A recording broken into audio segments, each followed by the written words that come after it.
Сегодня слушал одного еврейского проповедника. დღეს უსმენდი ერთ ებრაელ მოქადაგეს. И он говорит, поехал в Америку в гости в церковь, где-то в Сакраменто, в церкви было, там большие церкви, 1000 человек было. და იყო სტუმრად საკრამენტოში დიდ ეკლესიაში.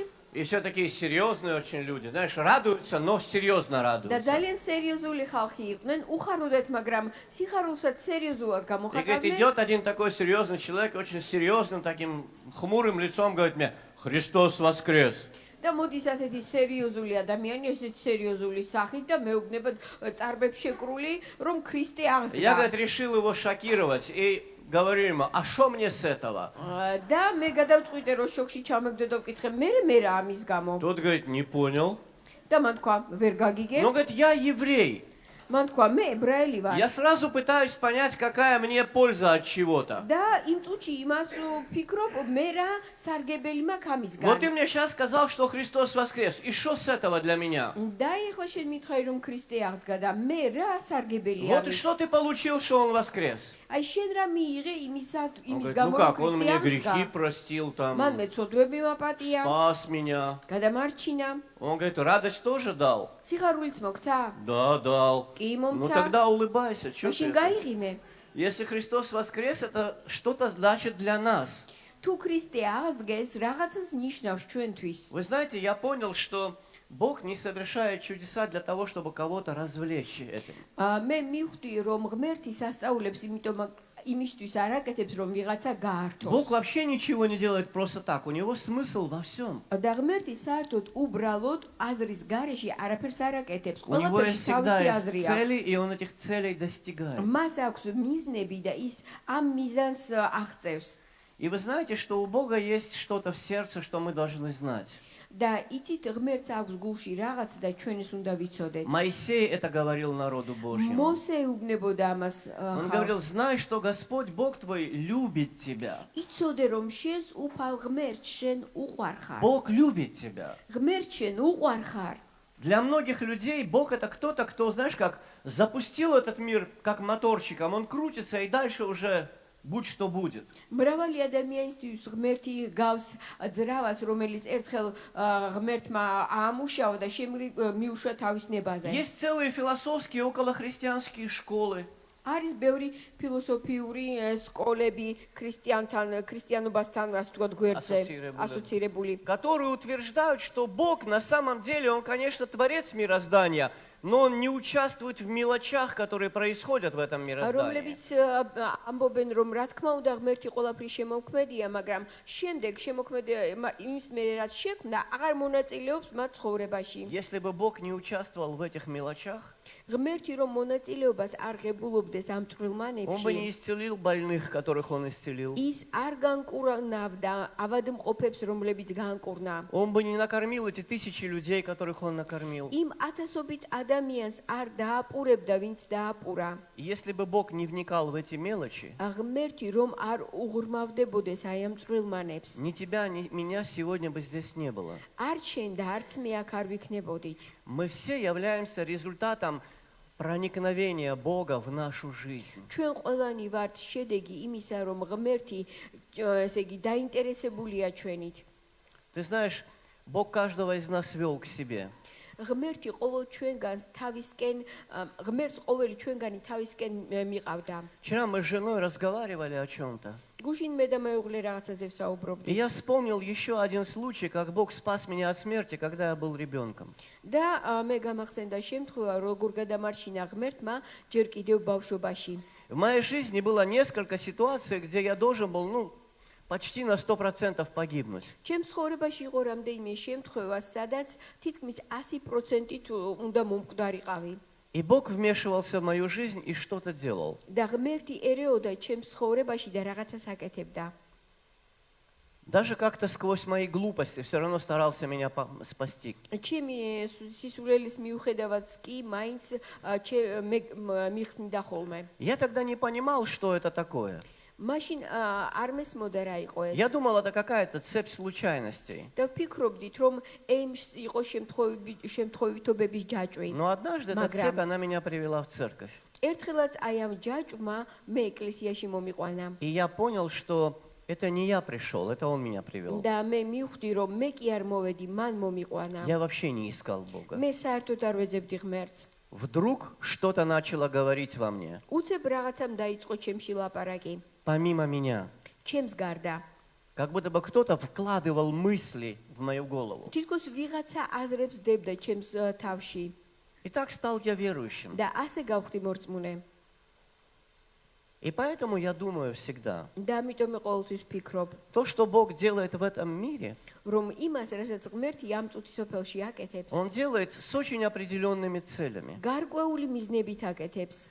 И одна из самых главных целей, которая есть у Него, და ერთ-ერთი ყველაზე მთავარი მიზანი, რომელიც მას აქვს, это восстановить общение с человечеством, რომ აღადგინოს ურთიერთობა კაცობრიობასთან, которое было когда-то из-за греха потеряно. რომელიც ცოდვის გამო ერთ დროს იყო დაკარგული. Бог создал людей для общения с собой. ღმერთმა შექმნა ადამიანები თავისთან Он ურთიერთობისთვის. создал их для счастья, для радости, для შექმნა мира. სიხარულისთვის, მშვიდობისთვის, Он создал ბედნიერებისთვის. мир, в котором было все, что было необходимо для счастья. მან შექმნა სამყარო, რომელიც იყო აუცილებელი ბედნიერებისთვის. И по наущению дьявола люди отвернулись от этого, и все это потеряли. და ეშმაკის ტყუილის გამო ადამიანებმა ზურგი აქციეს ღმერთს და И დაკარგეს с этого ყველაფერი. момента, და ამ მომენტიდან Бог начал проводить работу, ღმერთმა დაიწყო შრომა, которая привела Иисуса Христа на крест. რომელმაც იესო ქრისტე ჯვართან მიიყვანა.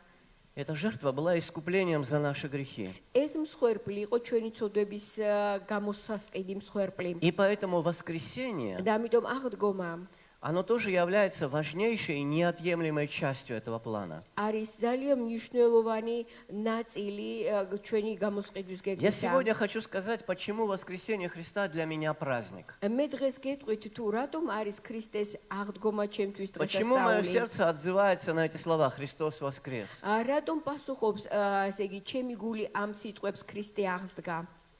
Знаешь, много лет назад жил такой, он был философ, экономист, его звали Адам Смит. Наверное, кто-то слышал о нем даже, кто Да, экономику ранее, изучает, все слышали про него. წლის წინ ცხოვრობდა ფინანსისტი, ფილოსოფოსი ადამს Смити. სმიტი. И он сказал такую фразу და მან თქვა однажды, ასეთი ფრაზა среди ერთხელაც многих других. სხვა ფრაზებთან ერთად. Он сказал, невозможно избежать только двух вещей в мире. მან თქვა შეუძლებელია ორ რამეს გაექცე სამყაროში. Это смерть и налогов. ეს არის სიკვდილი და გადასახადები. Ну, слушай, этот Адам Смит, он был западный человек. და ადამ სმიტი იყო какой? Западный человек. დასავლური ადამიანი. Он не знал, что на Востоке ребята разработают массу схем по обходу этих налогов. და მან არ იცოდა რომ აღმოსავლეთის ერები ესე იგი ისე მოაწყობდნენ რომ გვერდს აულიდნენ ამ Поэтому გადასახადებს. я с этой фразой только наполовину согласен. ამიტომ ამ ფრაზას მხოლოდ ნახევრად ვეთანხმები. От налогов мы, конечно, иногда можем уйти. შეიძლება ხანდახან გადასახადებსაც ასე ვთქვათ გვერდი აუაროთ, Но вот მაგრამ от смерти никто уйти не может. მაგრამ სიკვდილს ვერავინ გაექცევა. И Адам Смит, это, конечно, не единственный, кто так думал. და რა თქმა უნდა ადამ სმიტი არ იყო ერთადერთი ადამიანი რომელიც ასე ფიქრობდა. Знаешь, задолго до него в Священном Писании было написано: ბევრად უფრო ადრე სანამ მან ეს თქვა წმინდა წერილში იყო и დაწერილი. эти слова произнес один из самых могущественных людей того времени. და ეს სიტყვები წარმოთქვა თავისი დროის ერთ-ერთმა ყველაზე ძლიერმა ადამიანმა. Человек, в стране которого серебро считалось ни за что. ადამიანმა, რომლის სახელმწიფოშიც ვერცხლი არაფრად ითვლებოდა. Кедровое дерево стоило дешевле, чем у нас на базаре боржомская сосна стоит. და ყველაზე ძვირფასი ხე, ესე იგი ყველაზე იაფ ხის ფასად იყო. А в его доме მის სახლში კი были только золотые сосуды, золотые ложки, золотые вилки. იყო მხოლოდ ოქროს ჭურჭელი, ჩანგლები, კოვზები, Его თეფშები, звали ჯამები. Соломон, он был царем Мас- Израиля, სოლომონი ერქვა და ისრაელის მეფე იყო. сыном царя Давида. მეფე დავითის ძე. И он сказал такую вещь: და მან თქვა ასეთი რამ, человек не властен над духом, რომ ადამიანს არ აქვს ძალაუფლება чтобы სულზე, удержать дух. რომ შეაკავოს სული И нет власти у него над днем смерти. და არ აქვს მას ძალაუფლება სიკვდილის დღეზე И нет избавления в этой борьбе. და არ არის ესე იგი გადარჩენა აი ამ ბრძოლაში. То есть сколько бы ты ни трепыхался, ни кувыркался, ни подпрыгивал, все закончится в яме. რამდენიც არ უნდა ეცადო და იხტუნაო, მაინც ყველაფერი დასრულდება სიკვდილით. Это человек, в руках которого были все врачи его страны, все средства, все возможности, все деньги. ეს იყო ადამიანი, რომელიც ხელთაც იყო ყველა მისი ექიმი, სიმდიდრე და ყველა საშუალება, Он сказал, все закончится в яме. რომ ყველაფერი ორმოში У этой დასრულდება. борьбы нет избавления. და აი ამ ბრძოლას სხვა გამოსავალი არ აქვს. Несколько лет назад რამდენიმე წლის წინ похоронили одного из представителей семьи Рокфеллера. როკფელერის ოჯახის ერთ-ერთი წარმომადგენელი Я не დაკრძალეს. помню точно, ему за 100 лет было где-то. 100 წელს გადაცილებული იყო ეს Знаешь, как ადამიანი. он дожил до своих 106 или 104 лет? იცით როგორ მიაღწია თავის 104 თუ 106 წელს. Ему 6 раз пересаживали сердце. 6 ჯერ გადაუნერგეს გული. Другие люди стояли в очередях и погибали, так и не дождавшись пересадки. სხვა ადამიანები გულის გადანერგვის რიგში იდგნენ, მაგრამ ისე გარდაიცვალნენ, რომ ვერ ჩაიტარეს ეს Потому что ოპერაცია. эти сердца покупал Рокфеллер.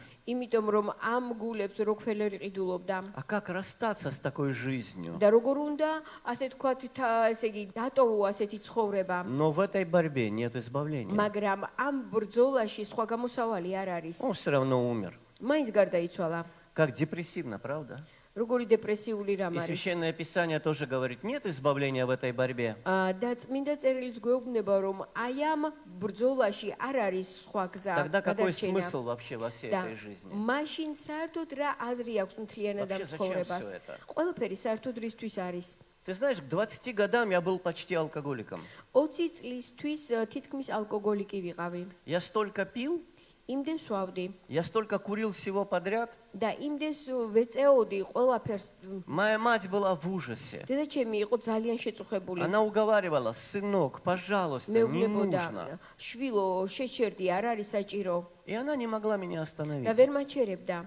Знаешь почему? იცით რატომ? Потому что меня мучила и убивала одна мысль. იმიტომ რომ მე მაწვალებდა და მკლავდა ერთი აზრი. Я не понимаю, зачем я живу, если в конце все равно все закончится этой ямой. მე არ მესმის რისთვის ვცხოვრობ, თუ ყველაფერი მაინც აი ამ საფლავის 40 უნდა დასრულდეს. И ты знаешь, когда люди верят, что впереди только яма, და როდესაც ადამიანები ჯერათ რომ წინ მხოლოდ ეს სამარხი ელოდებათ и есть только то, что ты видишь своими глазами и можешь пощупать своими руками, და არის მხოლოდ ის, რაც საკუთარი ხელით შეხება შეგიძლია და საკუთარი თვალით დანახვა შეგიძლია. тогда ты начинаешь жить по одной формуле, которую сформулировали в Священном Писании умные люди. მაშინ ცხოვრობ ფორმულით, რომელიც ჩამოყალიბებულია და ჩაწერილია წმინდა წერილში გონიერი ადამიანების Пророк მიერ. Исаия так это описал.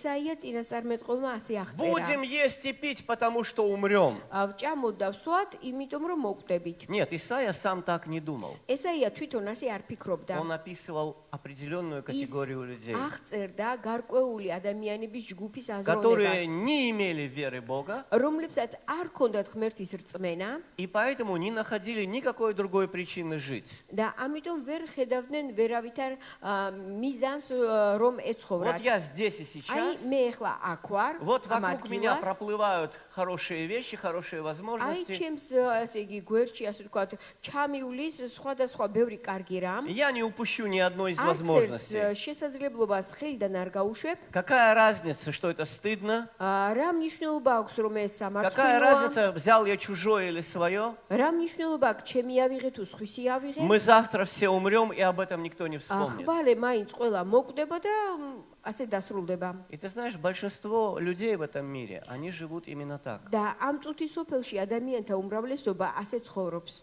Но есть другое, что-то другое, მაგრამ არის კიდევ რაღაც სხვა. что Бог хочет открыть нам. რისი გაცხადებაც ღმერთს უნდა И вот ჩვენთვის. это другое, და ეს სხვა оно направлено на то, მიმართულია იქითკენ, чтобы зверей превратить в образ Божий. რომ მხეცები ღმერთის სახებად და ხატებად გადაისახონ. Потому что то, как люди поступают друг с იმიტომ другом, რომ ის როგორც ექცევიან ადამიანები и это так ერთმანეთს очевидно в современном мире, და ეს ისე ძალიან ცხადად ჩანს ეხლანდელ დროს. это звериное отношение. ეს არის ცხოველური მხეცური Вы знаете, что звери едят только сколько им нужно. იცით რომ მხეცები ცხოველები ჭამენ მხოლოდ იმდენს რამდენიც ჭირდება. Есть одно животное, которое убивает без остановки, это волк. არის ერთი ცხოველი რომელიც გაუჩერებლივ კლავს მგელი. Большинство других животных, они едят только столько, сколько им нужно. და სხვა დანარჩენი ცხოველები მხოლოდ იმდენს კლავენ და ჭამენ რამდენიც ჭირდება. Есть единственное еще животное на земле, которое невозможно остановить. და არის კიდევ ერთი ესე იგი ცხოველი რომელიც გაჩერება შეუძლებელია. Который никогда не говорит «хватит». რომელიც არასოდეს ამბობს საკმარისია. Это человек, ეს არის ადამიანი. который никогда не может остановиться. ადამიანი რომელიც ვერ ჩერდება, არ ჩერდება. Сегодня на земле есть люди, которые никогда не могут потратить свои деньги, потому что их слишком много. დღეს არიან ადამიანები, რომლებსაც არ შეუძლიათ დახარჯონ თავიანთი ფული, იმდენად ბევრი აქვთ. Но им даже в голову не приходит поделиться этим с кем-то. მაგრამ აზრიც არ მოздით თავში, რომ ვიღაცას უწილადონ. Они строят бункеры, запасают туда пищу, чтобы пережить апокалипсис. ბუნკერებს აშენებენ, საცავებს აშენებენ, რომ როგორმე აპოკალიფსს თავი დააღწიონ. Если апокалипсис случится в том виде, как они думают, თუ ისეთი აპოკალიფსი დადგება ისინი რომ ფიქრობენ, на земле останутся только тараканы. დედამიწაზე მხოლოდ ტარაკნები დარჩებიან. Потому что это единственное существо, которое радиацию переживает. იმიტომ რომ ეს არის ერთადერთი არსება, რომელიც რადიაციას უძლებს. Все остальные умрут. ყველა დანარჩენი ესე იგი სიცოცხლის ფორმა Но Бог აღარ хочет იქნება. взять вот этих людей, таких как мы, მაგრამ ღმერთს უნდა, ასე ვთქვათ, აიყვანოს ისეთი ადამიანები, როგორც ვართ ჩვენ и восстановить в их жизни образ Божий. და აღადგინოს მათ ცხოვრებაში ღმერთის ხატება. Бог сотворил человека не по образу обезьяны, не по образу зверя. და ღმერთს არ შეუქმნია ადამიანი, ესე იგი, ცხოველის და მაიმუნის Он მსგავსად. сотворил его по образу и подобию своему. თავის სახება და ხატებად შექმნა ადამიანი ღმერთმა. Вот поэтому мы любим, და ამიტომ გვიყვარს, поэтому мы радуемся, ამიტომ გვიღარია, поэтому мы плачем. ამიტომ ტირი ვართ. Поэтому у нас есть такое чувство восстания против несправедливости. და ამიტომ გვაქვს გრძნობა, რომელიც არის ამბოხი უსამართლობის Поэтому წინააღმდეგ. мы поем, пишем стихи, ამიტომ ღერივართ ლექსებს ვწერთ. творим красивые вещи. რაღაცა ლამას ვაკეთებ. Потому что Бог Имитом сотворил нас ром. по образу и подобию своему. ღმერთმა ჩვენ შექმნა თავის მსგავსება და ხატებად. И Он хочет вернуть нас. და მას უნდა А დაგვიბრუნოს смерть ჩვენ. все это перечеркивает. სიკვდილი კი ამას ყველაფერს ხას უსვავს. Смерть все это перечеркивает напрочь. სიკვდილი ამას ყველაფერს ხას უსვავს И საბოლოოდ. остается самой большой и страшной тайной в жизни человечества. და რჩება ყველაზე დიდ და საშინელ საიდუმლოდ ადამიანის Есть пару ცხოვრებაში. вещей, არის რამდენიმე რამ, которые устрашают, когда ты смотришь на смерть. რაც საშიშს იწვევს, როდესაც სიკვდილს უყურებ. Первое, мы уже Პირველი. сказали, ты не можешь ее избежать. ის რომ შენ მას ვერ გაექცევი. Ты можешь делать все, что ты хочешь, рано или поздно ты умрешь. რაც გინდა გააკეთე, მაინც ვერ გაექცევი. Когда-нибудь это случится. ოდესმე ეს მოხდება. И вторая вещь, და მეორე, люди очень боятся смерти, потому что они не знают, а что там после.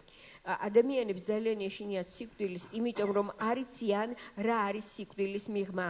Некоторые говорят, там нет ничего. ზოგი ამბობს, არაფერიც არ არის. Тебе нечего бояться. არაფერი არ არის Ты просто საშიში. перестанешь существовать. უბრალოდ არსებობა შეწყვეტ. А люди интуитивно все равно чувствуют, что это не так. ადამიანები კი ინტუიციით გრძნობენ, რომ ეს სიმართლე არ არის. Ты знаешь, когда я был неверующим, როდესაც მე ურწმუნო ვიყავი, я не мог согласиться с тем, что я исчезну. მე ვერ ვეთანხმებოდი იმ აზრს, რომ მე გავქრებოდი. Просто не мог с этим согласиться. უბრალოდ ამას ვერ ვეთანხმებოდი. И потом я начал находить в науке какие-то подтверждения всему და этому. შემდეგ მეცნიერებაში ვნახე ამ აზრის დამამოწმებელი Я очень შეხედულებები. любил физику. ძალიან მიყვარდა ფიზიკა. А в физике есть такой интересный закон. ფიზიკაში არის ძალიან საინტერესო Закон კანონი. сохранения энергии. ენერგიის ესე იგი შენარჩუნების И он თეორია. говорит, что энергия Канони. никуда не исчезает, она Да и переходит сам из Бог. одной формы в другую. რომ ენერგია არსად არ ხრება, ის ერთი ფორმიდან მეორე ფორმაში გადადის. И я начал думать, а может მე быть со мной დავიწყე тоже так? ფიქრი, იქნებ ჩემთან А დაკავშირებითაც может я ასია. тоже где-то буду? იქნებ მეც სადღაცას А ვიქნები. может это имеет какое-то იქნებ продолжение? ამას აქვს გაგრძელება. И знаете что? და იცით, В одном месте в Писании написана такая вещь. წერილში ერთ ადგილას წერია ასეთი რამ. Апостол Павел написал это მოციქულმა პავლემ დაწერა ეს в первом послании Фессалоникийцам, 4 главе. პირველი თესალონიკელთა Меотхе მეოთხე თავში. Он сказал: «Не хочу оставить вас, братья, в неведении об умерших, чтобы вы не скорбели, как прочие, не имеющие надежды». არ მინდა ძმებო უცოდინრად დაგტოვოთ მკვდართა შესახებ, რომლებიც ქრისტეში გარდაიცვალნენ, Знаешь, რომ кто-то- იმედი გქონდეთ. Наверное, здесь ни одного человека нет, который не потерял кого-то из близких. ალბათ აქ არ არის 100%. არც ერთი ადამიანი, ვისაც ვიღაცა ახლობელი არ ყავდეს Я за გარდაცვლილი. несколько лет потерял отца, мать и двоих своих сестер. რამდენიმე წელიწადში მე გარდამეცვალა დედა, მამა და ორი და. У меня была хорошая, очень светлая, очень благословенная семья. И კარგი сегодня я კურთხეული из этой ოჯახი семьи მქონდა. остался один. და ეხლა იმ ოჯახიდან დავრჩი მე ერთი. И, конечно, я бы хотел видеть этих людей снова. და რა თქმა უნდა, მე კვლავ მინდა ვნახო ეს Мне их ადამიანები. не хватает очень сильно. მე ისინი ძალიან მაკლიან. Я до сих пор храню в телефоне номера моих сестер, моих отца, матери, и я не могу их стереть. და ტელეფონში ჯერ კიდევ შენახული მაქვს დედის, მამის და დების ტელეფონის ნომერი და ვერ ვშლი. Однажды я даже набрал телефон своей матери. ერთხელ დედაჩემის ტელეფონის ნომერი ავკრიფე Я კიდევაც. подумал, а вдруг? და ვიფიქრე, იქნებ Вдруг Бог для меня сделает Იქნებ. какое-то чудо. ღმერთი რაღაცა სასწაულს გააკეთებს ჩემთვის. И там ответил другой человек. და უცხო ადამიანმა И я მიპასუხა. подумал, ну я совсем дурак. ვიფიქრე, რომ თლად გუნური ვარ. Совсем сентиментальный болван. სენტიმენტალური ადამიანი. Там, где они сейчас, туда не дозвонишься. იქ სადაც ისინი არიან, იქ ტელეფონის ზარით ვერ მისწუდები. Но Писание говорит, მაგრამ წერილი გვეუბნება, что Бог хочет нам Ром. дать что-то, ღმერთს უნდა მოგცეს რაღაც, чтобы мы не были людьми без надежды. რომ ჩვენ არ ვიყოთ უიმედო ადამიანები. Потому что надежда, безнадежность скорби, იმიტომ რომ წუხარება იმედის უიმედობით გამოწვეული, оно лишает тебя смысла жизни. სიცოცხლის აზრს გაკარგვინებს. Оно убивает твое сердце. კლავს შენს გულს И он говорит, კლავს. я не хочу, чтобы вы как другие были. და ის ამბობს, მე არ მინდა რომ თქვენ სხვების მსგავსნი Потому იყოთ. что იმიტომ რომ мы представляем из себя иную категорию людей. ჩვენ ვართ სხვა კატეგორიის ადამიანები. Христиане ქრისტიანები. – это другая категория людей. ეს ადამიანთა განსაკუთრებული კატეგორიაა. И почему мы должны быть не безнадежны? და რატომ არ უნდა ვიყოთ იმედის А он გარეშე? Духом Святым дальше ის говорит. კი სული წმინდით შემდეგ გვეუბნება. Ибо если мы веруем, что Христос умер и воскрес, რადგან თუ ჩვენ გვწამდა რომ ქრისტე მოკვდა და აღსდგა, то и умерших во Христе Бог приведет с Ним. მაშინ ქრისტეში მკვდრებსაც ღმერთი თან მოიყვანს. Вот и ответ на вопрос. აი პასუხიც ამ А что კითხვაზე. мне с того, что Христос воскрес? მე რა თუ ქრისტე აღდგა? Он и умер за меня, ის ჩემთვის მოკვდა и воскрес для და меня. ის ჩემთვის აღსდგა. Он первенец из мертвых, так говорит ის Писание. არის პირველი მკვდრთით აღმდგარი. Первый, პირმშო. но не последний. პირმშო, პირველი, მაგრამ Писание არა обещает, что უკანასკნელი. умерших во Христе Бог приведет с Ним. და წერილი გვპირდება, რომ ქრისტეში მკვდრებს ღმერთი მოიყვანს, როდესაც მოვა Воскресение Иисуса Христа. იესო ქრისტეს Это აღდგომა. не фокус. არ არის ფოკუსი. Это не демонстрация силы Божьей ეს არ просто არის ради უბრალოდ демонстрации. ღმერთის ძალის დემონსტრირება, უბრალოდ საჩვენებლად. Это рука, протянутая ко всем нам. ეს არის ხელი, რომელიც მას აქვს გამოწვდილი ყველა ჩვენგანის Если მიმართ. ты за эту руку верой ухватишься, შენ რწმენით ჩაეჭიდები ამ ხელს, Бог воскресит тебя из мертвых. ღმერთი მკვდრეთით აღგადგენს. Бог воскресит умерших во Христе в вере. ღმერთი აღადგენს ქრისტეში გარდაცვლილ მორწმუნეებს. Но что лежит в основе этой веры? Почему мы так верим, если мы верим? Вы верите в და это? რა დევს Когда я вас крестил, я Раз спрашивал, вы საფუძველი сказали, აქვს. что верите, а сейчас не поднимаете руку. რა Вы верите в საფუძველი это, აქვს ამ რწმენას? Сколько у нас некрещенных людей в церкви, оказывается? или пассивных людей, или неверующих людей. Надо разобраться в этом. Один из 3 вариантов.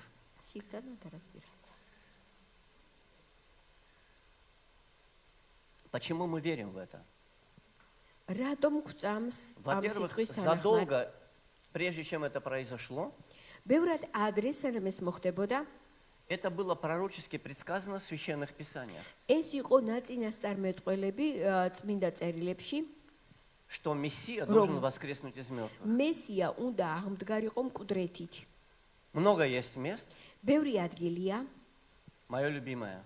Из 53 главы Исаии. И когда душа его принесет жертву умилостивления,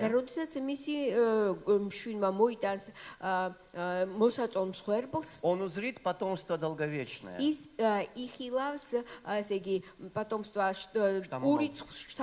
воля Божья будет исполняться рукой его, благоуспешно исполняться.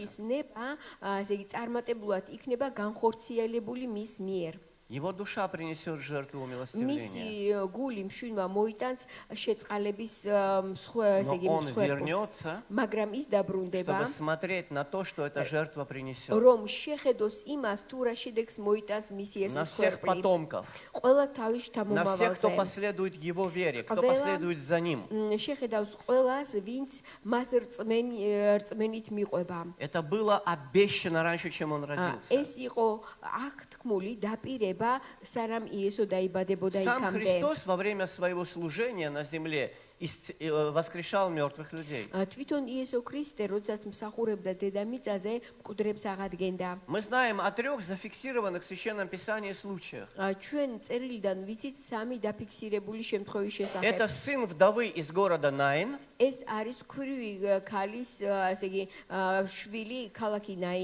Это дочь Иаира, начальника синагоги.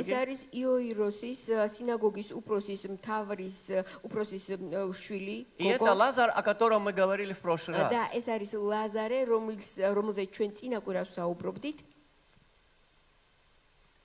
Его воскресение было засвидетельствовано ангелами, которые явились во время этого воскресения, в это утро. И после этого он являлся своим ученикам в течение 40 дней. Прежде чем он был вознесен живым на небо, пред глазами всех этих людей. И апостолы смело говорили, что более 500 людей видели Иисуса в течение этих 40 дней воскресшим. Люди, которые знали Его, Он был узнаваем ими, настолько, что они узнавали Его голос. Потому что Мария, она когда в Гефсиманском саду осталась одна, она по голосу его узнала.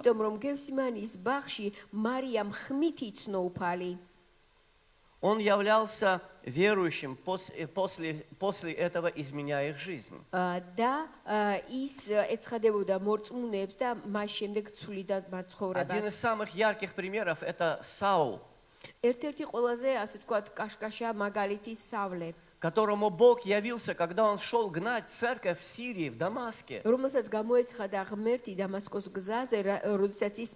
сказал ему: «Савл, тебе трудно идти против рожна». И Савл спросил: «Кто ты, Господи?» И он сказал: «Я Иисус, которого ты гонишь».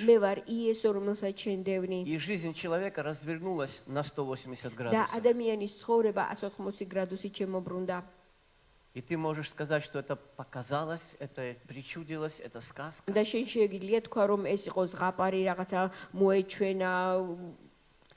тебе хочу сказать, я знаю очень много сказок. Все детство мне читали сказки. Когда я повзрослел, немножко повзрослел, эта склонность сохранилась во мне. და როდესაც მე ცოტა წამოვიზარდე, ეს უნარი შემრჩა, დამრჩა. Я прочитал всего Беляева, всю фантастику, там მთელი ფანტასტიკა ბელიავის იწაკითხული მაქვს. там Айзека Азимова, там массу всего, в общем, перечитал наших, ихних, все. ბევრი მაქვს წაკითხული. Я любил фантастику. მიყვარდა ფანტასტიკა. Ни одна из этих историй не изменила мою жизнь. არც ერთმა ამ ისტორიამ არ შეცვალა ჩემი ცხოვრება. Моя жизнь была изменена, знаешь, когда? იცით როდის შეიცვალა ჩემი Когда я ცხოვრება? в отчаянных обстоятельствах როდესაც მე გაჭირვებულ მდგომარეობაში встал на колени დავდექი მუხლებზე и подумал, давай я და попробую. ვიფიქრე, მოდი ვცდი. Может, это поможет. იქნება მან მიშველოს. И сказал, Иисус და Христос, ვთქვი, იესო ქრისტე, прости мои грехи, მაპატიე ჩემი ცოდვები. будь моим Господом, იყავი ჩემი будь უფალი. моим Господом. იყავი ჩემი Это были უფალი. не просто слова. ეს არ იყო უბრალოდ ситყვები. Это был край моей жизни. Я дальше не знал, как жить. ზღვარი ჩემი ცხოვრებისა და აღარ ვიცოდი შემდეგ როგორ უნდა Вообще, я მეცხოვრა. заметил, я всегда молюсь искренне, когда мне очень плохо. შემჩნეული მაქვს რომ გულწრფელად ყოველთვის ულოცულობ მაშინ როდესაც გასაჭირში ვარ. Вот когда я устал от болезни, я помолюсь, и Бог исцелит. Пока я не устал и не воззапил, не исцеляюсь. აი როდესაც დავიღალე ავადმყოფობისგან, აი მაშინ ვილოცებ შეღვაღადებ და ღმერთი მკურნავს და სანამ არა ვარ ჯერ გადაღლილი ამ ავადმყოფობისგან, ისე არ ვლოცულობ И და так было с моими грехами. ასე იყო ჩემ И ცოდვებთან когда я так დაკავშირებითაც. помолился, და როდესაც ასე ვილოცე, на следующее утро я почувствовал, что что-то изменилось внутри меня. შემდეგ დილით მე შევამჩნიე რომ ჩემ შინაგანში რაღაც შეიცვალა. И Бог день за днем начал менять меня больше и больше. და ღმერთი ყოველდღიურად უფრო მეტად და მეტად მცვლიდა მე. И когда Иисус приходит к кому-то, და როდესაც იესო მიდის ვინმესთან, даже если ты своими глазами не видел его, მაშინაც კი თუ შენ თვალით არ გინახავს ფიზიკურად, если он коснется тебя, თუ ის შენ შეგეხება, ты можешь измениться. შენ შეგიძლია შეიცვალო. И знаешь еще что? და იცით კიდევ რა, Он обещал, ის დაგვპირდა, что воскресит нас. რომ ჩვენს აღგვადგენს. В Евангелии от Иоанна зафиксированы его слова в 11 главе. იოანეს სახარების მე-11 თავში არის დაფიქსირებული მისი Это там, სიტყვები. где он оживил Лазаря. ეს არის იქ, სადაც მან ლაზარე Где გააცოცხლა. описано, как он воскрешает Лазаря из мертвых. სადაც არის აღწერილი, როგორ აღადგინა მკვდრეთით ლაზარე. Он сказал, верующий в меня, ჩემი მორწმუნე, если и умрет, კიდეც оживет. რომ მოკვდეს, გაცოცხლდება, აღსდება. Верующий в меня, если и умрет, оживет. ჩემი მორწმუნე, რომ მოკვდეს, აღდგება. И потом Павел в этом послании фессалоникийцам, он говорит такую вещь. და შემდეგ პავლე თესალონიკელთა წერილში ამბობს. Убеждая их, что все будет хорошо с და ними. არწმუნებდა მათ, რომ ყველაფერი კარგად იქნებოდა მათ Он говорит, ცხოვრებაში. это я вам говорю словом Господним. ამას გეუბნებით მე ღმერთის სიტყვით, Что мы, живущие, оставшиеся до пришествия რომ Господня, ჩვენ ცოცხლები, რომლებიც უფლის მოსვლამდე ვიქნებით, не ცოცხლები, опередим умерших. ვერ დავასწრებთ მკვდრებს. Потому что сам Господь при возвещении, იმიტომ რომ თავად უფალი при гласе архангела მთავარანგელოზის ხმაზე и трубе Божьей და ღმერთის საყვირის დროს сойдет с неба, ჩამოვა ზეციდან и мертвые во Христе воскреснут первыми. და პირველად უფალში მკვდრები აღდგებიან. Это возвещение слова. აი ეს სიტყვის განაცხადი. Это не просто такое объявление, знаешь. ეს არ არის უბრალო Как განცხადება. мимо наших домов ездит, джарцви бареб, там, или кто-то картофели. Это не такое ეს возвещение. არ არის ასეთი განაცხადი уბრალოდ. Хочешь картошку? Выходи, я привез. თუ კარტოფილი გინდა, მოდი, მე მოვედი. Марнеулис помидори. Когда я был маленьким, на нас одна фраза действовала магически. Все дети начинали бежать под балкон и «мама, мама» кричать. Когда Да. приезжала «мороженое». ბავშვებზე ძალიან მაგიურად მოქმედებდა ეს სიტყვა მაროჟნი, ნაყინი. ყველა ბავშვი გარბოდა. Это такое предложение, знаешь. ეს იყო ასეთი შეთავაზება. А вот здесь, когда написано, что возвещение будет, და როდესაც დაწერილია რომ არის განაცხადი, здесь использовано очень интересное греческое აქ слово, არის ძალიან საინტერესო ბერძნული სიტყვა გამოყენებული, которое не означает предложение, რომელიც შეთავაზებას არ ნიშნავს, призыв какой-то. რაღაცა მოწოდებას. Оно знаешь, что означает? იცით რას ნიშნავს? Приказ. ბრძანებას Еще это слово в армии использовали. და კიდევ ჯარში Как გამოიყენებოდა боевой клич, стройся. სწორდით И вот такой голос с неба. და ესეთი ხმაზეციდან И раз покойнички. და უცებ წამოდგებიან მკვდრები Проснулись, встали. გაიღვიძეს და ადგნენ Приказ Божий.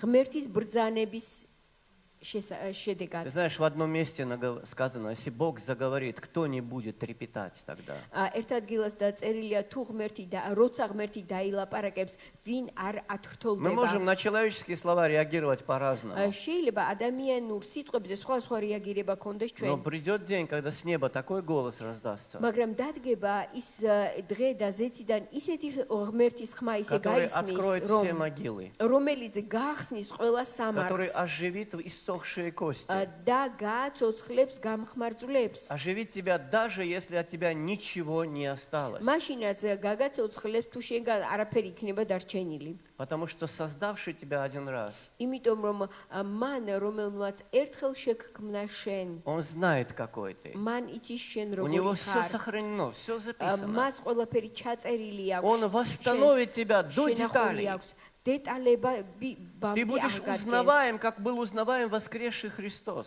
შენ ისეთივე ცნობადი იქნები როგორც მკვდრეთით С აღდგარი одной разницей по сравнению с тобой прежним.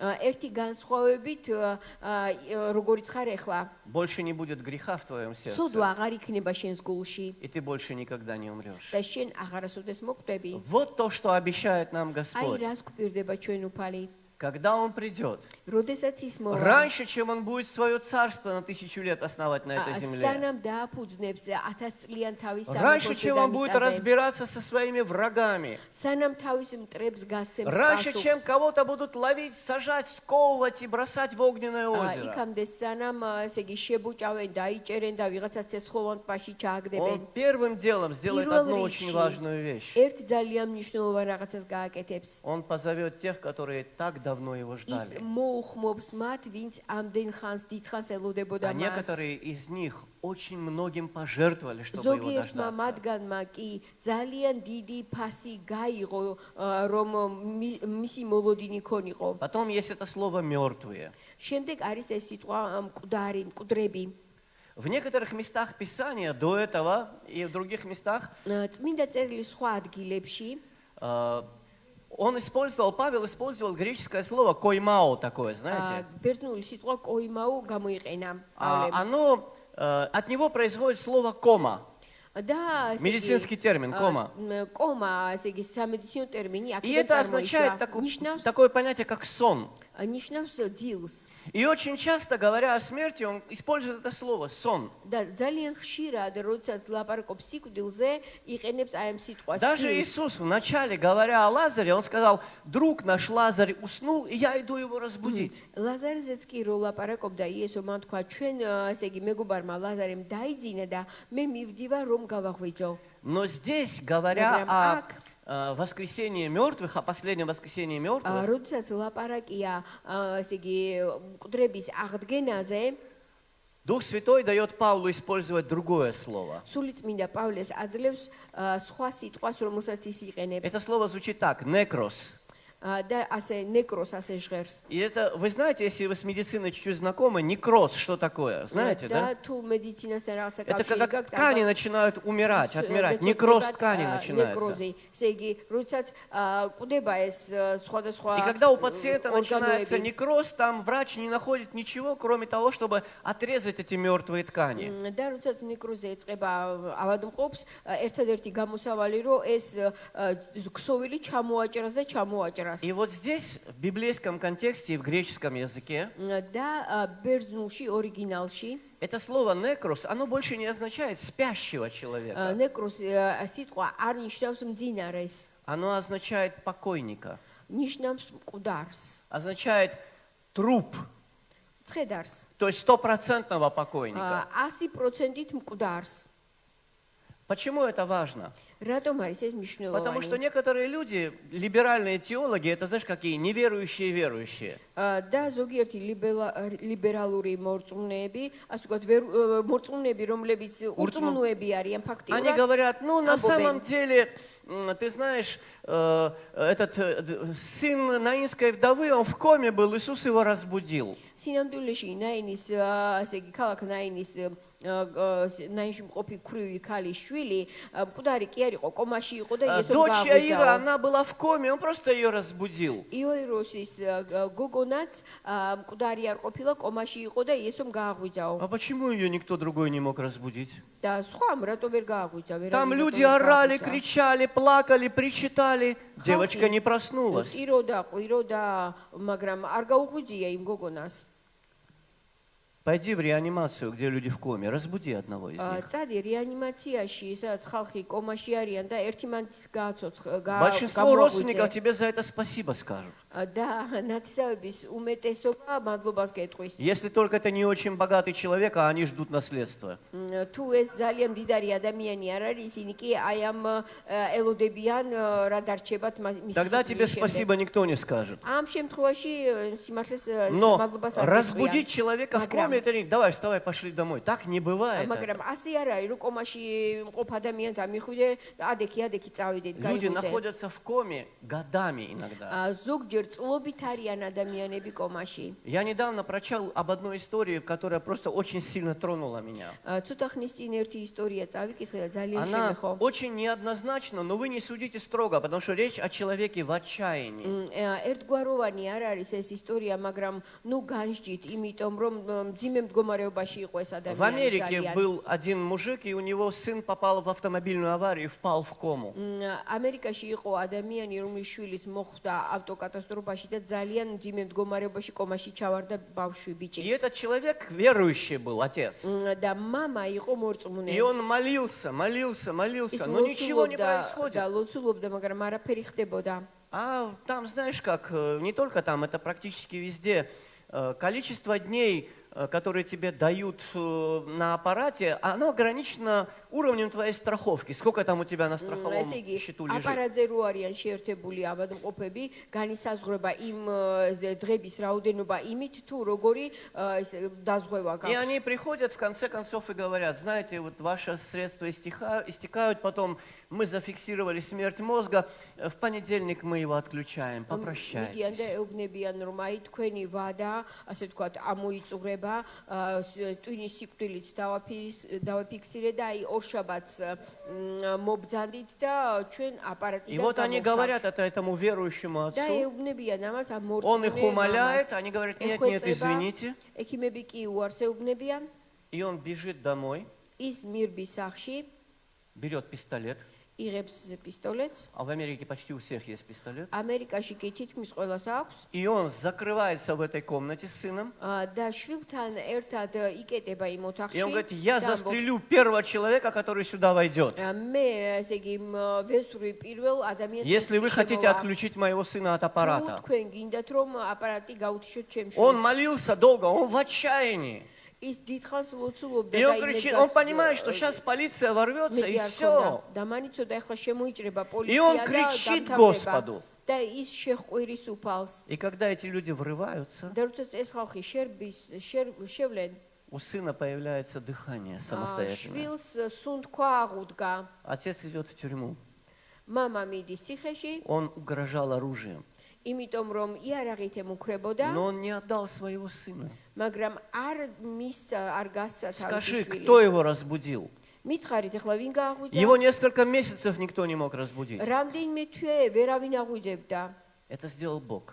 ეს ღმერთმა გააკეთა. Бог оживил его. ღმერთმა ის გააცოცხლა. Бог вернул ему жизнь. ღმერთმა სიცოცხლე დაუბრუნა. Во всем ли был прав отец? Нет, об этом не хочу судить. არ მინდა იმაზე ესე იგი მსჯელობა ყველაფერში იყო მართალი მამა თუ არა, Но в этот момент врачи вынуждены были расписаться в своем бессилии. მაგრამ იმ მომენტში ექიმები ასე ვთქვათ იძულებული იყვნენ რომ თავისი უძლურება Сколько ეღიარებინათ. вещей есть в нашей жизни, რამდენი რამ არის ჩვენ где мы ცხოვრებაში? должны поднять руки и сказать, სადაც, все, Господи, а, конец ჩვენ, дороги, я не могу. ხელები უნდა ავწიო და ვთქვათ, უფალო მორჩა, არაფერი შემიძლია გზის ბოლომდე И ты знаешь, მივედი. что интересно, что этих моментов очень часто Бог и ждет. და ძალიან ხშირად ღმერთი აი ასეთ მომენტებს ელოდება, Чтобы ты перестал свои вещи რომ делать. შენ შეწყვიტო შენით რაღაცის кетება, Чтобы ты воззапил к нему от რომ своего შენ сердца. მას გულით შეღაღადო Чтобы ты все ему сказал, что у და тебя есть. ყველაფერი უთხრა, რაც შიგნით გაქვს. И тогда приходит милость და Божья. მაშინ მოდის ღმერთის Тогда წყალობა, приходит избавление. მაშინ მოდის ხსნა. Почему там используется слово «спит»? რატომ არის იქ გამოყენებული სიტყვა ძილი, ზინავს, О мертвых людях. მკვდრებთან დაკავშირებით? Это показывает разницу в отношении к этому явлению между нами и Богом. ეს გვიჩვენებს ჩვენ იმის განსხვავებას, თუ ჩვენ როგორ უყურებთ და ღმერთი როგორ უყურებს. Для нас это конец, трагедия. ჩვენთვის არის დასასრული და Для ტრაგედია. нас это безвозвратность. ჩვენთვის ეს არის უკვე აღარ შეიძლება რამის შეცვლა. А Бог говорит, ღმერთი კი ამბობს, это сон. ეს სიზმარია. Для меня это только сон. ჩემთვის ეს მხოლოდ სიძმარია. Лазарь заснул, ლაზარემ и დაიძინა я иду разбудить его. და მე მივდივარ რომ გავაღვიძო. Вот этот человек, он спал 4 дня. აი ეს ადამიანი მას 4 დღე ეძინა. Когда хотели вскрыть могилу, сестры говорили, Господи, вонять будет. როდესაც ესე იგი საფლავის 4 дня გახსნა уже. დები ამბობდნენ რომ არ გავხსნათ, იმიტომ რომ უკვე ყარს. Израиль, жара. ისრაელი სიცხე. Там так жарко, вы себе не представляете. Вы думаете, у нас жарко. თქვენ ფიქრობთ რომ ჩვენთან ცხელა, იქ საშინლად უფრო Вы მეტად. знаете, я знаю многих людей, которые, евреи, переехали отсюда в возрасте, и они умерли там, потому что не смогли выдержать этого климата. მე ვიცნობ რამდენიმე ადამიანს ებრაელს, რომელიც აქ იყო და ხალხი შესული იქით რომ გადავიდნენ, კლიმატს ვერ გაუძლეს და გარდაიცვალნენ. Через 4 дня покойник, все. 4 დღის შემდეგ მკვდარი უკვე. Я думаю, когда они отваливали камень, там нужно было много людей, потому что только одной рукой работали, другой нос закрывали. და მე ვფიქრობ, როდესაც აი ამ დიდ ქვა უნდა გადმოეგურებინა, ბევრი ხალხი იქნებოდა საჭირო, იმიტომ რომ ერთი ხელი ცხვირზე ქონდა წავლებული, იმიტომ რომ საშინელი სუნი იდგა იქ. И вот этот голос, который когда-то будет с неба, და ეს ხმა, რომელიც გაისმება მომავალში ზეციდან, он там сказал, Лазарь, иди вон. აი ამ ხმამ თქვა, ლაზარე გამოდი. И Лазарь услышал და ლაზარემ გაიგონა и вышел. და გამოვიდა. Это сила Божья. ეს არის ღმერთის ძალა. И там написано, что мы будем восхищены в сретении Господа. Ну, такое древнее слово русское, общение. просто означает. და ესე იგი დაწერილია რომ ჩვენ ვიქნებით ატაცებული უფალთან ესე იგი ურთიერთობაში. Бог зовет свою церковь встретить ღმერთი его, ეძახის თავის ეკლესიას რომ შეხვდეს მას, потому что он хочет вместе с ней прийти на эту землю. იმიტომ რომ ღრუბლებში, იმიტომ რომ მას უნდა რომ თავის ეკლესიასთან ერთად И они ჩამოვიდეს вместе დედამიწაზე. торжественно და возвращаются. ისინი საზეიმოდ დაბრუნდებიან ერთად დედამიწაზე. И это слово сретение, оно означает встреча или свидание. და აი ეს შეხვედრა, საზეიმო შეხვედრას ნიშნავს. Ой, я помню, когда я влюбился, это было მახსოვს, несколько раз в моей როდესაც жизни. ვიყავი შეყვარებული, ჩემს ცხოვრებაში რამდენჯერმე, Но один раз по-настоящему. ერთხელ იყო ნამდვილი. И скоро будет 40 лет, как я уже по-настоящему. და ესე იგი მალე 40 წელი გახდება, მას შემდეგ რაც ეს ნამდვილად И იყო. я учился в Ростове, там поехал сдавать экзамены. როსტოვში წავედი გამოცდებით И я ჩასაბარებლად каждый раз звоню, და იქიდან ყოველთვის все деньги ვრეკავდი. у меня уходят на телефон. მთელი ფული ტელეფონში დავხარჯე. Потом мой товарищ мне сказал, слушай, там есть на переговорке вот этот телефон около правой колонны, монетки не глотает. და შემდეგ ერთმა ამ ხანაგმა მითხრა, რომ იქ პოსტაშიო ერთი ჯიხური არისო და И я пошел, არ ყლაპავსო მონეტებსო полчаса და разговаривал со ნახევარი своей невестой, საათი оторвался полчаса. ნახევარი საათი ველაპარაკებოდი Потом საცოლეს. думаю, ну раз такие дела, давай маме тоже позвоню. მე ვიფიქრე, მოდი დედასაც Маме დავუკავ. позвонил, разговорился, она, сынок, ну что ты, а мама же всегда, сынок, вот у тебя деньги останутся на еду, что ты დედა там? კი მეუბნებოდა, შვილო, ფული დაგჭა საჭმელისთვის. И чтобы никто не догадался, და არავინ რომ მივხვდარიყო, я по-грузински ей говорю, ქართულად ვეუბნებოდი. мама, здесь такой классный телефон, он აქ деньги не ისეთი კარგი глотает. ავტომატია, რომ მონეტებს არ ყლაპავს. Когда я пришел поговорить с невестой на следующий день, около этого телефона стояла очередь из грузин. და როდესაც მეორე დღეს მივედი რომ ესე იგი დამერეკა ჩემი მომავალი მეუღლისთვის, იქ დამხვდა გრძელი რიგი ქართველებისგან შემდგარი. Там столько грузин, იმდენი ქართველი столько армян из Тбилиси. და ესე იგი თბილისელი სომხებიც იდგნენ. Один услышал это, и на следующий день очередь стояла. მეორე დღეს უკვე რიგი დადგა. И вот я возвращаюсь домой. და იბრუნდები სახლში. Я прилетел вечером.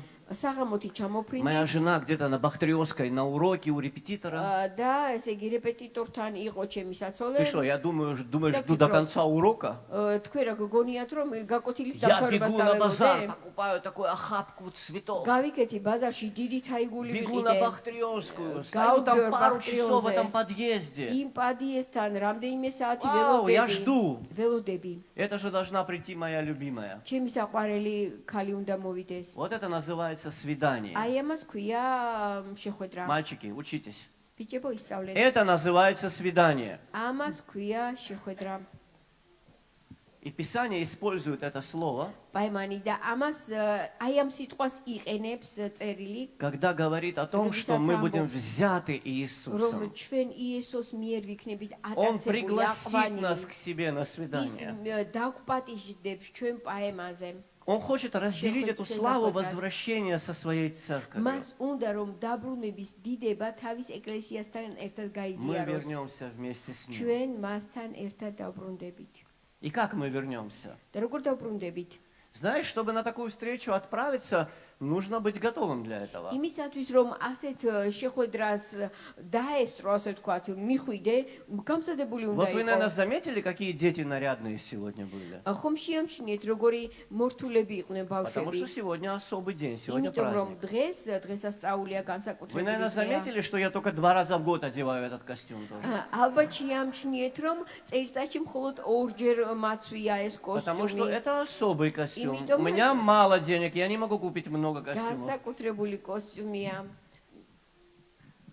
Но для особого случая нужна особая одежда. მაგრამ განსაკუთრებული შეხვედრისთვის საჭიროა განსაკუთრებული И სამოსი. не только одежда. და არა მხოლოდ სამოსი. Нужно свое сердце к этому подготовить. შენი გული უნდა გაამზადო ამისთვის. И вот апостол Павел в другом месте говорит: და იმოციგული პავლე სხვა ადგილას я ამბობს. говорю вам тайну, მე გეუბნებით საიდუმლოს. мы не все умрем. ჩვენ ყველანი არ Знаешь, почему გარდავიცვლებით. не все умрем? იცით რატომ არ მოკვდებით Если ყველანი? Иисус завтра придет, мы еще живые будем, я აი надеюсь. ესო ხვალე რომ მოვიდეს, იმედი მაქვს რომ ხვალე ცოცხლები ვიქნებით. Когда Он придет, на როდესაც земле будут еще верующие, Иисус которые мова. еще не успели умереть. დედამიწაზე ჯერ კიდევ იქნებიან მორწმუნეები, რომლებმაც ვერ მოასწრეს გარდაცვალება. Остальных Он воскресит. დანარჩენებს მკვდრეთით აღადგენს. Потому написано раньше, что мы читали, живые не опередят умерших. და იმიტომ არის დაწერილი, რომ ესე იგი ცოცხლები ვერ დაასწრებენ მკვდრებს. Но дальше написана очень важная მაგრამ вещь. შემდეგ ძალიან მნიშვნელოვანი რამ არის Мы не დაწერილი. все умрем, но все изменимся. ჩვენ ყველანი არ მოუკვდებით, მაგრამ ყველანი შევიცვლებით. Ты неизмененным к Богу прийти не можешь. შენ ღმერთთან ცვლილების გარეშე ვერ მიხვალ. Эти изменения Он начинает вносить в твою жизнь уже сейчас. და ამ ცვლილებებს ღმერთი უკვე ახორციელებს Если ты შენ пришел к ცხოვრებაში. Богу, и თუ все შენ осталось ღმერთთან как მიხვედი раньше, და ყველაფერი ისე დარჩა როგორც ადრე იყო, значит, ты не приходил к Нему. ეს იმას ნიშნავს, რომ სინამდვილეში ღმერთთან არც მისულ Ты ხარ. приходишь, Он тебя меняет. იმიტომ რომ შენ მიდიხარ მასთან და ის Чем больше, тем дальше. არაც უფრო მეტი дро გადის. Я უფრო недавно с მეტად кем-то ცვლის. разговаривал и сказал: знаешь, я даже не могу вспомнить, какой я был раньше. ცოტა ხნის წინ ვიღაცას ვესაუბრებოდი და უთხარი, ვერც კი ვიხსენებ ადრე როგორი ვიყავი. Мне кажется, я таким всегда был. მეჩვენება ასე ვფიქრობ, რომ ასეთი ვიყავი сул. Но если ты спросишь мою жену, она скажет: не-не-не-не. მაგრამ თუ ჩემს მეუღლეს კითხავთ, გეტყვით არა, Я был другим человеком. მე სხვა ადამიანი Даже ვიყავი. уже будучи верующим, მაშინაც კი, როდესაც უკვე მორწმუნე ვიყავი, я должен был меняться, меняться, меняться. მე უნდა меняться. შევცვლილიყავი კვლავ Я და думаю, კვლავ. мне еще меняться, меняться, და и მე меняться. ვფიქრობ, რომ კვლავ და კვლავ მე მჭირდება შეცვლა. Но когда Христос придет, მაგრამ როდესაც ქრისტე მოვა, наступит самая главная перемена в нашей жизни. დადგება ყველაზე მნიშვნელოვანი ცვლილება Во ჩვენს мгновение ცხოვრებაში. ока ერთ წამში При последней трубе. ბოლო საყვირის ხმის დროს Ибо вострубит, и мертвые воскреснут нетленными. და გაისმის საყვირის ხმა და აღდგებიან მკვდრები Мы изменимся. და ჩვენ კი შევიცვლებით. Это финальное изменение. ეს არის ფინალური И вот ცვლილება. в чем оно და заключается. ირაში მდგომარეობს. Ибо вот этому некрозу, этому тленному, იმიტომ რომ აი ეს ნეკროს ის რაც იხრწნება, ему нужно облечься в нетление. წნადი უხრწნელობით უნდა შეიმოსოს И смертному облечься в და бессмертие. მოკვდავი უკვდავობით უნდა შეიმოსოს. Когда Христос воскрес из мертвых, როდესაც ქრისტე აღდგა Он მკვდრეთით, воскрес в новом теле. ის აღსდგა ახალ სხეულში. И когда ученики заперлись от страха და როდესაც гонений, მოწაფეები დევნის შიშის გამო იყვნენ и там ჩაკეტილები, сидели и дрожали, ჩუმად იყვნენ და კანკალებდნენ надежно заперев двери на все замки, და ყველა ასე თქვათ კლიტე ჩაკეტილი ქონდათ. вдруг Иисус перед ними встал უცბად იესო მათ წინ и დადგა сказал: და «Мир უთრა вам». მშვიდობა თქვენ Это და было настолько ეს необычно, იყო იმდენად что უჩვეულო, они подумали, что они видят призрак. რომ მოჩვენებას Он ხედავდნენ. говорит: так, что у вас есть там покушать? და მან კი უთხრა რა გაქვთ საჭმელი. Давайте, чтобы вас разубедить в том, что я призрак, давайте, хлеб есть, рыба есть, мед есть, давайте сюда. თქვენ რომ გადაგარწმუნოთ რომ მე მოჩვენება ვარ, მომეცით პური, Потом говорит: საჭმელი. потрогайте, вот мои раны, потрогайте их. შეეხეთ ჩემს ჭრილობებს. Им трудно было поверить, что это он. მათთვის რთული იყო იმის დაჯერება რომ ეს იესო იყო. Но знаешь, в чем дело? მაგრამ იცით რა? Всего за несколько минут до этого, რამდენიმე წუთით სანამ ეს მოხდებოდა, он был вообще в другом месте. საერთოდ სხვა ადგილას იყო. Он был в Эмаусе, ემაუში იყო. разговаривал там с двумя учениками, ორ მოწაფეს ელაპარაკებოდა. которые прибегают: вы знаете, мы Иисуса видели. Мы знаем, он только что здесь был. რომლებიც მოვიდნენ მათთან და იცით იესო ვნახეთ კი, ვიცით ჩვენთანაც იყო. Закончилось время, დასრულდა დრო, закончилось расстояние, დასრულდა მანძილი, ушла смерть, სიკვდილიც წავიდა, пришло бессмертие. მოვიდა უკვდავება, Это славное тело, так ეს იყო написано. განდიდებული სხეული. И апостол Павел в другом месте говорит: мы не знаем еще, какими мы და будем, მოციქული პავლე ამბობს, ჩვენ ჯერ კიდევ არ ვიცით როგორები но ვიქნებით, знаем, что მაგრამ когда Он ვიცით, придет, რომ როდესაც ის მოვა, Он преобразит наше смертное тело ის შეცვლის ჩვენს მოკვდავ სხეულებს в образ своего славного тела. თავისი განდიდებული სხეულის И მსგავსებაში. если возвратиться к этому месту, с которого мы начали, и заканчивать და уже, თუ ჩვენ დაუბრუნდებით იმ ადგილს, საიდანაც დავიწყეთ და ამით დავასრულებთ, там написано: Да, утешайте Илья. друг друга этими словами. ნუგეში ეცით ერთმანეთს ამ სიტყვებით. Почему нам нужно утешение? რისთვის გვჭირდება ჩვენ ნუგეშის ცემა? В жизни, как ни крути, нам приходится проходить через трудности. როგორც არ უნდა ვთქვათ, ჩვენ ცხოვრებაში რთული რაღაცების გავლა Если кто-то გვიწევს. будет тебе говорить: стань христианином, все будет окей, никаких проблем у тебя не თუ будет. ვინმე გეტყვის რომ ქრისტიანი გახდი და არავითარი პრობლემა აღარ გექნებაო, Не верь в это. არ დაუჯერო. Потому что Писание говорит: желающие жить благочестиво будут гонимы. იმიტომ რომ წერილი გვეუბნება რომ ვისაც უნდა რომ ღვთისმოსაობით იცხოვროს, იქნება Иногда დევნილი. проблемы будут обусловлены вот этим твоим следованием за Христом. ხანდახან პრობლემა ზუსტად გამოწვეული იქნება იმით რომ შენ Иногда მიყვები твоими ქრისტეს. глупостями и ошибками. ხანდახან პრობლემა გაჩნდება შენი И უგუნურების ты оттуда გამო. будешь вопить: Господи, как я здесь оказался, помоги мне. და იქიდან შეიძახებ ღმერთო მიშველე И Бог тебе გამომიყვანე ამ объяснит, как ты там მდგომარეობიდან. оказался. და ღმერთი აგიხსნის რის გამო И что тебе მოხდი. надо делать, чтобы оттуда выйти. და იმასაც აგიხსნის თუ როგორ უნდა И გამოხვიდე избавит იქიდან. тебя და Господь. გიხსნის შენ Не უფალი. оставит тебя, არ поможет тебе. დაგტოვებს და გეხმარება. А иногда нам приходится проходить через какие-то трудные вещи. ხანდახან კი რაღაცა სირთულეების გავლა მოგვიწევს. Настолько трудные, იმდენად რთულის. что в послании евреям в 11 главе, главе веры, там есть очень интересные слова об რომ этом. ესე იგი ებრაელთა მე-11 თავში რომელსაც რწმენის გმირების თავი ეწოდება არის ასეთი სიტყვები Что некоторые Ром. люди были замучены, не приняв освобождение. რომ ბევრი იყო გაწამებული ისე წამებით მოკვდა ისე რომ ხსნა ვერ მიიღო შველა ვერ А им მიიღო предлагали: მათ კი დახმარებას თავაზობდნენ откажись, უარი თქვი откажись, უარი თქვი откажись. Что там такого? რა მე რა მოხდა Что не было в Тбилиси, когда арабы положили на мосту თბილისში изображение არაბებმა Христа и сказали: давай, кто переступит, через него будет жить. რომ ესე იგი აბოთფილელის დროს როდადეს ხატი და ფეხი დააბიჯეთო, გადააბიჯეთო და ცოცხლებს Сколько დაკრძალებდო. тысяч людей отдало свою жизнь?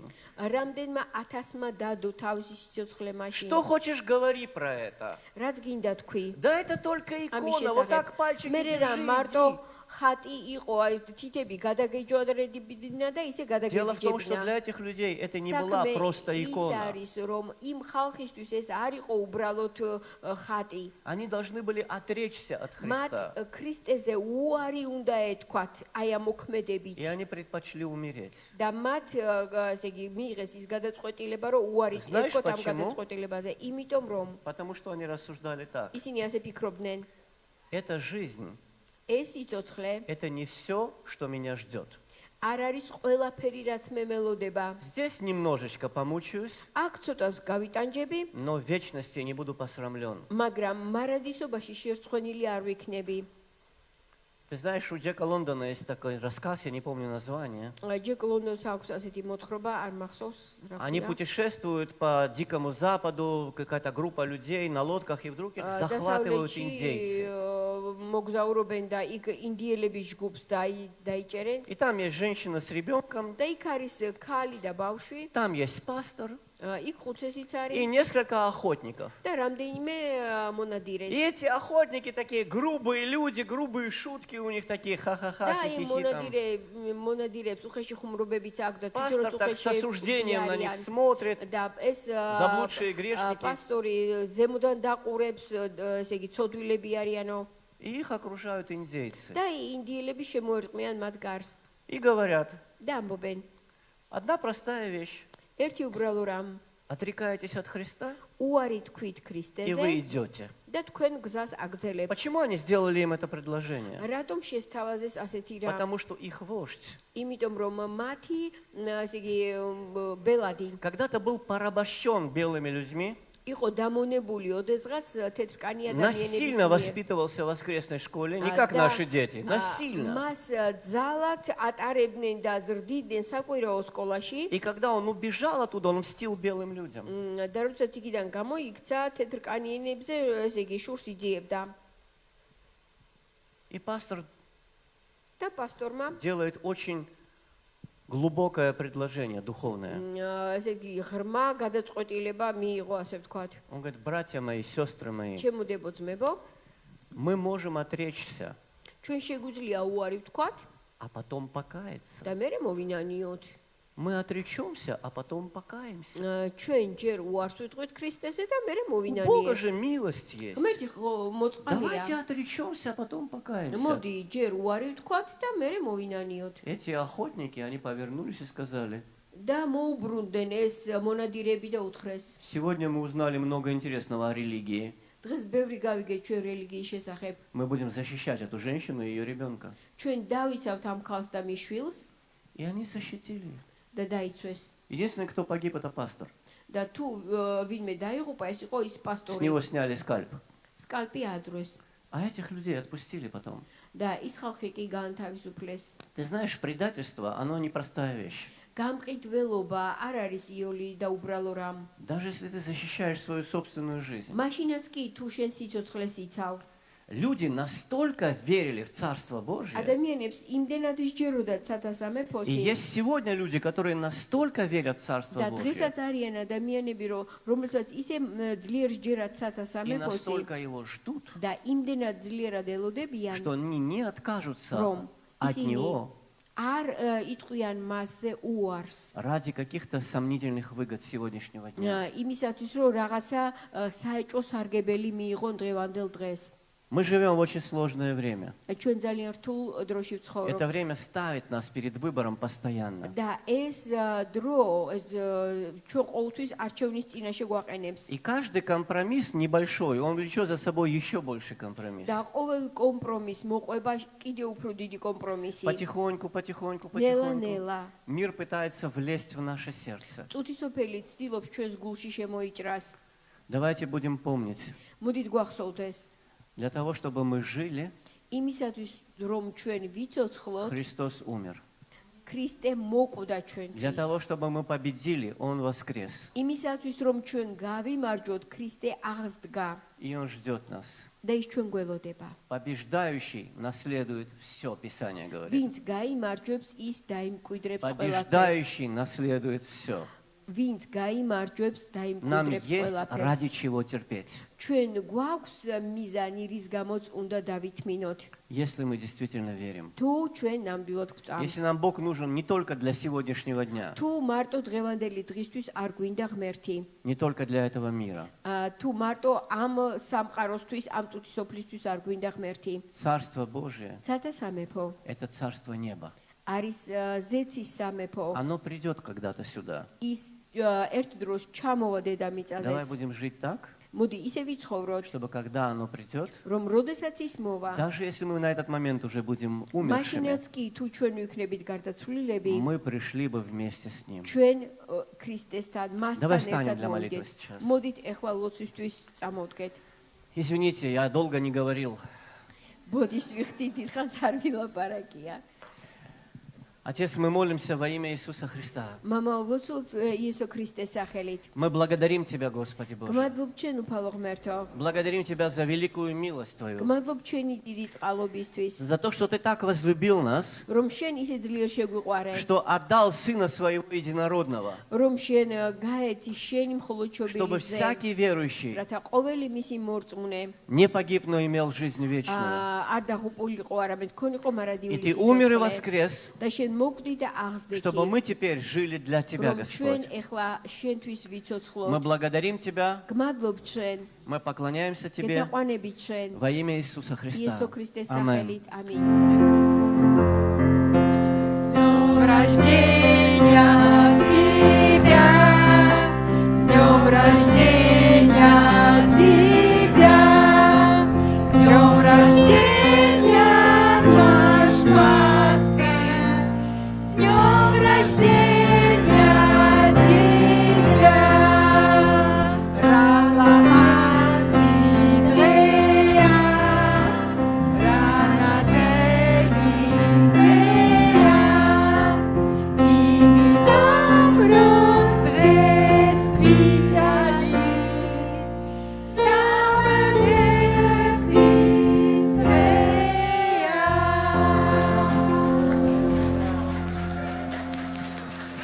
Так, ай, мокле ситуацию твоя. Кто не знает, кто сегодня первый раз у нас, я не знаю, есть ли такие. ვინც არის Хочу ის, ვინც сказать, პირველად что არის, вот მინდა этот ვთქვა, человек, რომ ეს ადამიანი пожалуйста, пастырь Виталий, выйди. Вообще я хочу сказать, что наша церковь очень благословенная, потому что Господь нам дал вот такого пастыря. Это человек, для которого не существует чужой беды, для которого не существует чужой радости, для которого входит сюда, как в свою семью. Если кому-то больно, больно ему. Его даже по ночам будят, чтобы он помолился. Я говорю это не потому, чтобы вы теперь его будили. Просто хочу, что он достоин всех благ от Бога. Поэтому я хочу, чтобы вся церковь помолилась за него. Пожалуйста, братья, давайте помолимся. მოდით ეხლა ჩვენი ხუცესისთვის ვილოცოთ, რომ უფლის უხვი წყალობა იყოს მასზე.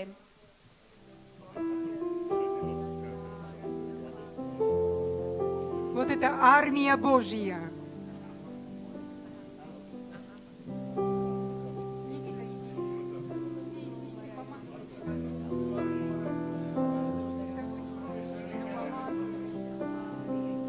Наш великий Господь, ჩვენო დიადო ღმერთო, мы благодарны Тебе за нашего брата. ჩვენ გმადლობთ ჩვენი ძმისთვის.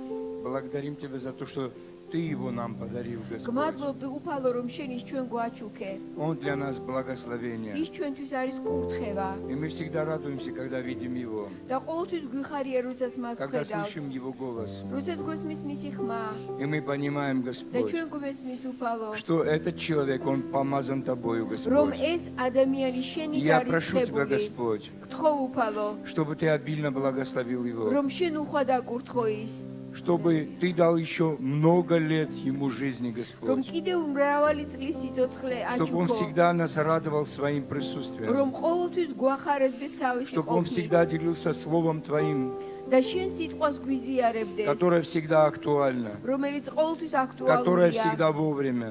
დროულია, Я благодарю Тебя, Боже, за то, что Ты Мадло, используешь упало. этот сосуд რომ შენ ღმერთო იყენებ ამ ჭურჭელს, для того, чтобы имя Твое прославлялось. იმისთვის რომ შენი სახელი იყოს И мы еще раз გამდიდებული. благословляем და нашего კიდევ брата. ერთხელ ვაკურთხებთ ჩვენს ძმას, Наполни его жизнь ავსე მისი радостными ცხოვრება, днями, Господь. სასიხარულო დღეები, Благослови его дом. აკურთხე მისი სახლი, Я прошу Тебя, благослови Ларису. გთხოვ უფალო აკურთხე ლარისა, Благослови его дочь Аню, აკურთხე მისი Господь. გოგონა აня, И чтобы они, Господь, всегда видели Твою და რომ благодеющую ისინი руку. ყოველთვის ხედავდნენ И Твое შენ ხელს водительство, და Господь. შენი სულით За მავლობას. все мы благодарим Тебя. ყველაფრისათვის გმადლობ ჩვენ. Во имя Иисуса Христа. იესო Аминь. ქრისტეს სახელით. ამინ. Аминь, аминь. Аллилуйя. Гилаца!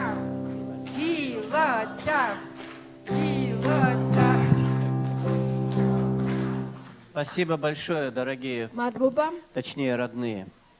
მადლობა. Большое вам спасибо. Это, наверное, одна из самых ценных вещей, которые есть в моей жизни. Это ваша любовь, ваши отношения. Спасибо вам. Но вы знаете, что сегодня у нас особый день, мы не расходимся, там есть печеные, теперь, оказывается, есть и торт. Вот, так что არ დაიშალოთ. не расходитесь, пожалуйста. არ დაიშალოთ. Давайте мы უფასებო. помолимся молитвой благодати, и после этого будем приветствовать друг друга. მადლიერების ლოცვით ვილოცოთ და შემდეგ მივესალმოთ. Пожалуйста, не забудьте про эту семью, о которой я вам сказал. Если у вас на сердце что-то есть, помогите этим людям. ნუ დაივიწყებთ იმ ოჯახის შესახებ, თუ რამეს უფალი გულში ჩაგიდებთ, გააკეთეთ. Молимся. Благодать Господа нашего Иисуса Христа и любовь Бога Отца и общение Святого Духа со всеми нами. Аминь. Мадли уплиса чвениса Иисо Христеси, да сиყვარული ღვთისა და მამისა და ზიარება სულისაწმინდისა არის ჩვენთაგან ყოველთაგან. Аминь. Будьте благословенны, дорогие. იყავით კურთხეულები ძვირფასებო.